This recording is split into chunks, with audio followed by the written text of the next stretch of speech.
content de te revoir. Dans cette vidéo, nous allons discuter de la clôture du projet. Nous répondrons aux questions: que signifie la clôture du projet, pourquoi est-elle importante et quand a-t-elle lieu? La clôture du projet comprend le processus mis en œuvre pour achever formellement le projet, la phase actuelle et les obligations contractuelles. La première chose que vous devez savoir est que terminer un projet n'est pas la même chose que fermer un projet. Ce n'est pas parce qu'un projet est terminé qu'il est fermé.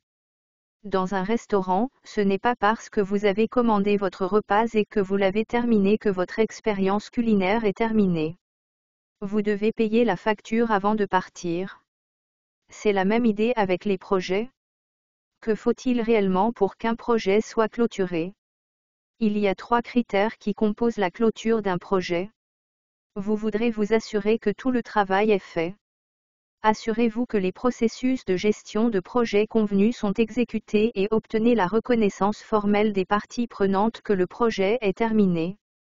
Tout d'abord, vous devez vous assurer que tout le travail est fait. Il est possible qu'une de vos tâches ait été négligée. Disons qu'il y a eu un changement qui a nécessité de redéfinir les priorités des travaux pendant le projet. Par exemple, lorsque votre équipe a terminé les tests d'acceptation des utilisateurs pour Project Plan Pels, tout était terminé et bouclé. Mais des mois plus tard, un client recherche des informations sur les allergies concernant les plantes sur le site d'Office Green, mais ces informations sont introuvables. Si vous avez effectué un examen avant d'envelopper le projet, vous avez peut-être constaté que cette tâche, la création de la documentation sur les allergies, a été négligée et donc non terminée. En effectuant un examen du projet, vous vérifiez 2 fois et 3 fois que tout le travail est effectué pour éviter d'avoir à revoir le projet plus tard. Ensuite, vous devez vous assurer que tous les processus de gestion de projet convenus sont exécutés. Parfois, les tâches de gestion sont négligées. Si la tâche elle-même est terminée, le travail procédural ou administratif qui doit avoir lieu par la suite pourrait vous échapper.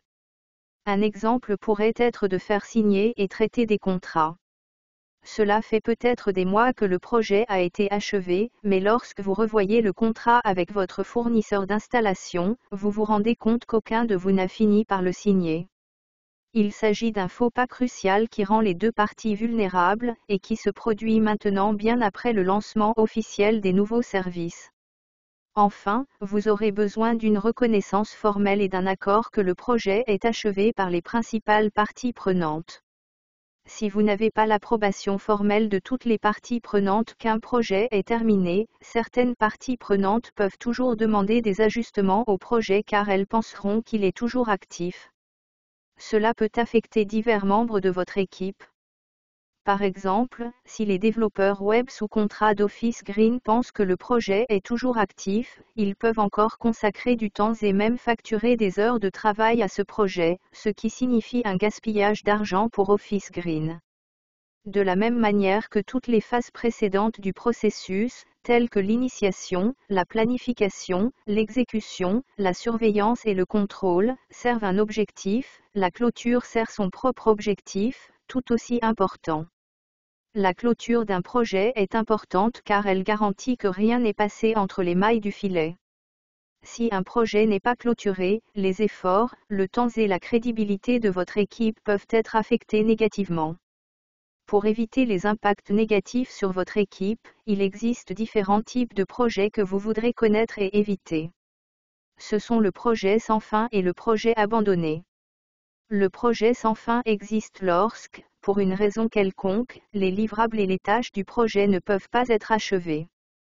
Cela peut se produire lorsque des tâches sont déléguées à des membres de l'équipe qui n'ont pas les compétences nécessaires pour effectuer les tâches ou lorsque les délais ne sont pas correctement communiqués, peut-être lorsque les tests d'acceptation des utilisateurs génèrent trop de bugs non bloquants au lancement, ou lorsque votre client est insatisfait, bien qu'il satisfasse à leurs exigences. Portez une attention particulière à la protection de la portée de votre projet et vous aurez beaucoup plus de chances de clôturer un projet avec succès. S'il a l'impression que le client attend beaucoup plus de vous que ce projet est censé livrer, la meilleure option est peut-être de s'engager dans un projet de suivi et de clôturer le projet en cours. Le projet abandonné existe lorsqu'un transfert inadéquat des livrables du projet se produit. Fondamentalement, le livrable final n'arrive jamais à votre client. Cela n'aurait aucun sens de construire un produit et de ne pas être en mesure de le commercialiser ou de le vendre. Faire des plans pour assurer un transfert adéquat ou des livrables de transition est crucial pour s'assurer que les clients sont satisfaits et que les projets sont correctement clôturés. En résumé, vous voudrez faire tout ce qui est en votre pouvoir pour clôturer correctement un projet, car cela peut vous exposer à des contrats incomplets, à une portée incomplète ou à des pratiques non conformes.